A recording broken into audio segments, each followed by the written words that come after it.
Bismillahirrahmanirrahim. Assalamualaikum warahmatullahi wabarakatuh. Apa kabar teman-teman semuanya? Semoga Anda semuanya dalam kondisi sehat ya. Dan juga keluarga Anda selalu dalam kondisi sehat, selamat, dan murah rezeki. Oke. Pada video kali ini kita akan belajar atau kita akan menyimak begitu ya. Sebuah materi dengan judul non-verbal sentences versus verbal sentences. Apa ini kira-kira?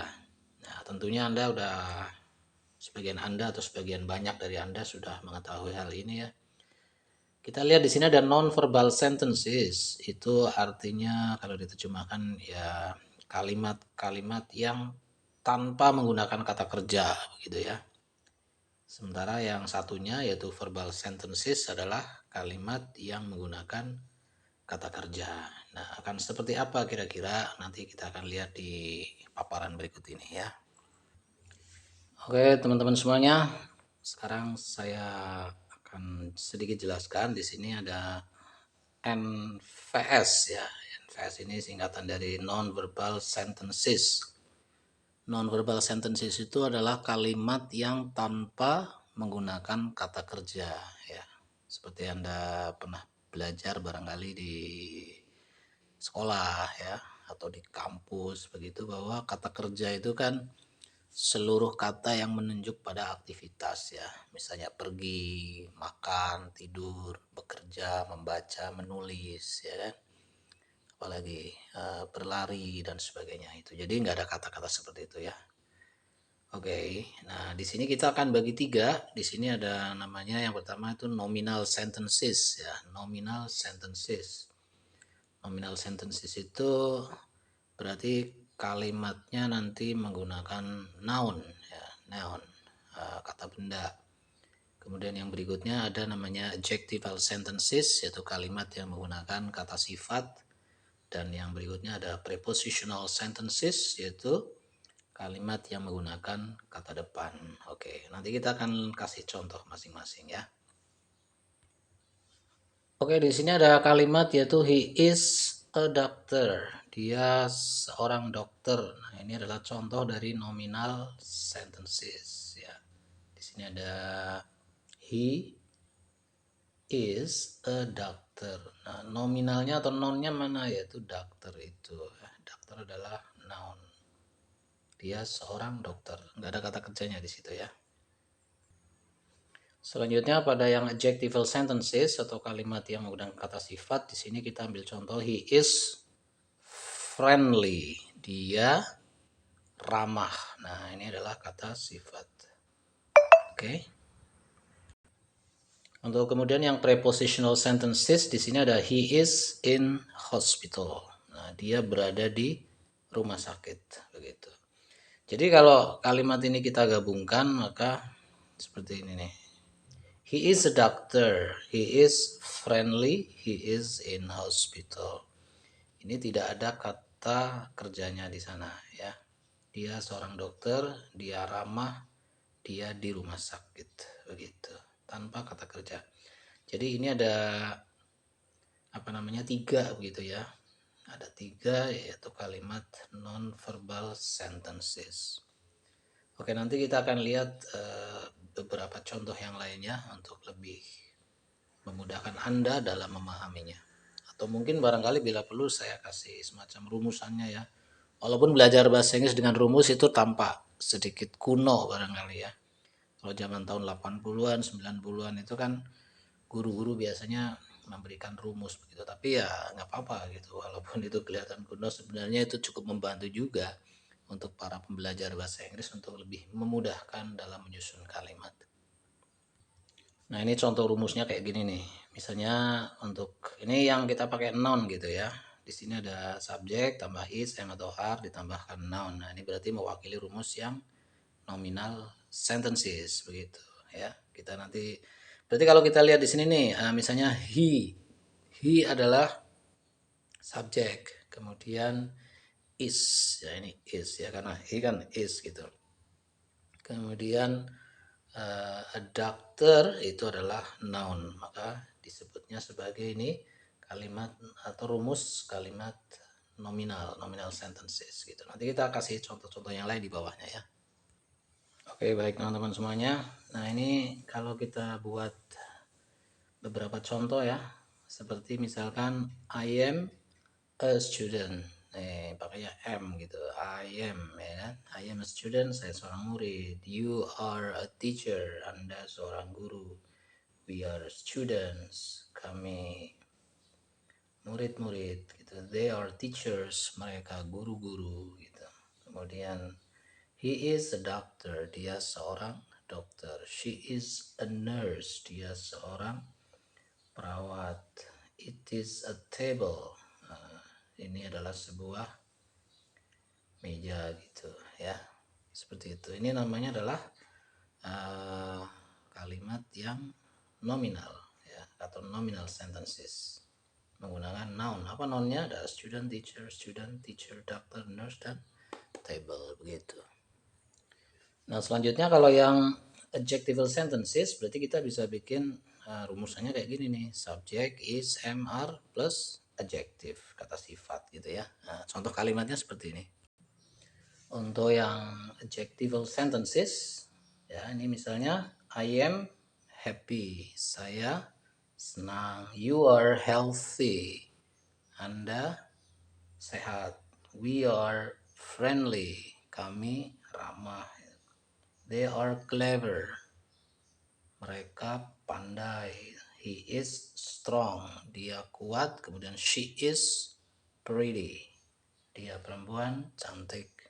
It is heavy, ini berat gitu. Oke, di sini bukan noun tapi dia adalah adjective, kata sifat.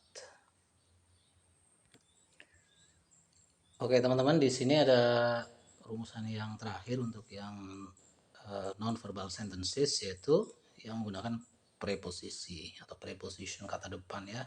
Ini masih sama, depannya subject is MR tambah preposisi. Di sini kita ambil contoh I am at school ya. I am at school, saya di sekolah. You are in office, kamu di kantor. We are near the house, kami dekat rumah tersebut. They are in the classroom, mereka ada di ruang kelas. He is on the top of the roof, dia ada di puncak atap gitu ya, di atas atap. Top of the roof, jadi atap di atasnya, paling atas gitu. Nggak tahu lagi ngapain ya. Kemudian she is in the kitchen, dia perempuan ada di dapur. It is in front of the students, begitu. Oke, itu contoh-contoh kalimat yang non-verbal sentences ya, baik yang nominal, adjectival maupun yang preposition. Nah, sebenarnya dari 3 pola ini pun kalau kita bikin kalimat udah cukup bisa lumayan gitu ya untuk menyusun kalimatnya, maksudnya udah cukup bagus lah gitu. Mungkin kita kasih contoh gini misalnya. Nah, ini contohnya gini ya. Jadi misalnya ini kan gabungan nih dari 3 pola tadi. Ada yang nominal, adjectival, sama prepositional. Maka menjadi I am a student, I am happy, I am at school. Saya murid, saya senang, saya di sekolah. Gitu ya. Oke, begitu kira-kira ya tentang non-verbal sentences. Nah, sekarang kita lihat verbal sentences itu kayak gimana gitu ya. Oke, lanjut ya teman-teman. Nah, di sini ada yang VS nih. VS itu singkatan dari verbal sentences, yaitu kalimat yang menggunakan kata kerja. Nah, di sini nanti kita akan ada 3 minimal ya. Mungkin nanti di pembelajaran yang lain ada bisa lebih dari 3, bisa 4, 5, 6 dan seterusnya. Tapi untuk saat ini kita kenalkan dulu 3 gitu ya. Ini yang pertama namanya active sentences. Nah, active sentences itu adalah kalimat aktif ya. Oke, kemudian ada passive sentences, kalimat pasif, dan ada imperative sentences atau kalimat apa namanya? Imperatif. Imperatif itu perintah gitu ya.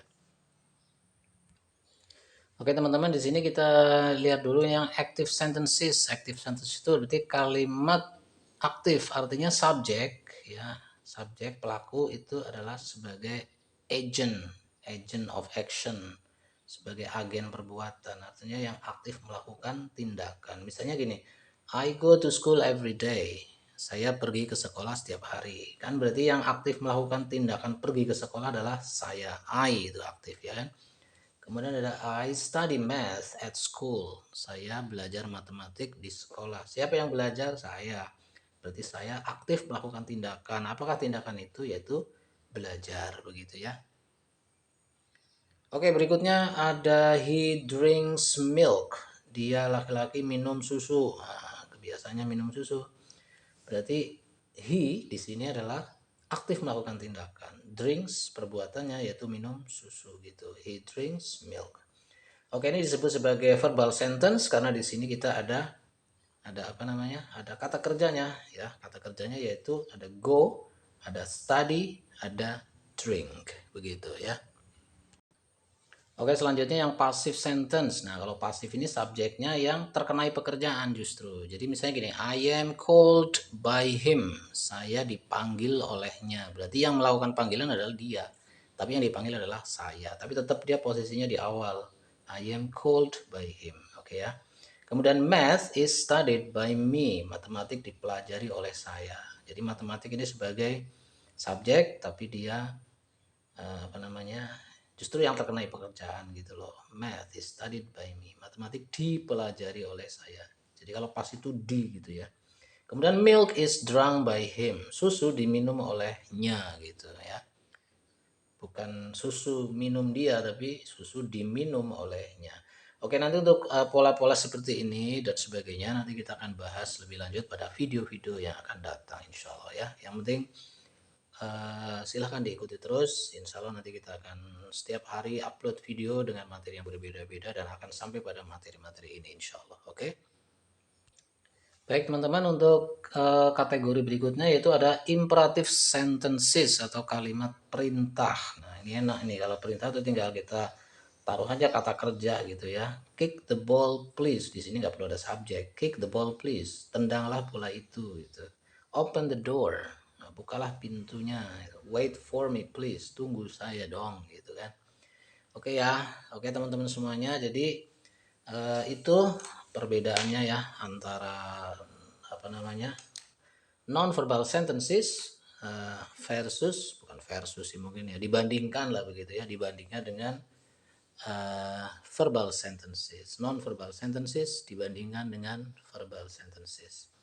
Ini video untuk saat ini ya kita sifatnya untuk pengenalan dulu ya kan secara garis besar, dan nanti kita akan bahas secara lebih detail satu persatu sehingga Anda benar-benar akan paham bahasa Inggris begitu. Terima kasih ya untuk perhatian Anda semuanya. Jika kalian merasa bahwa video-video yang kami upload di Les Inggris Segala Usia ini bermanfaat, silakan Anda bisa kasih komen, bisa kasih jempolnya, like begitu, dan bisa share serta subscribe. Terima kasih dan assalamualaikum warahmatullahi wabarakatuh.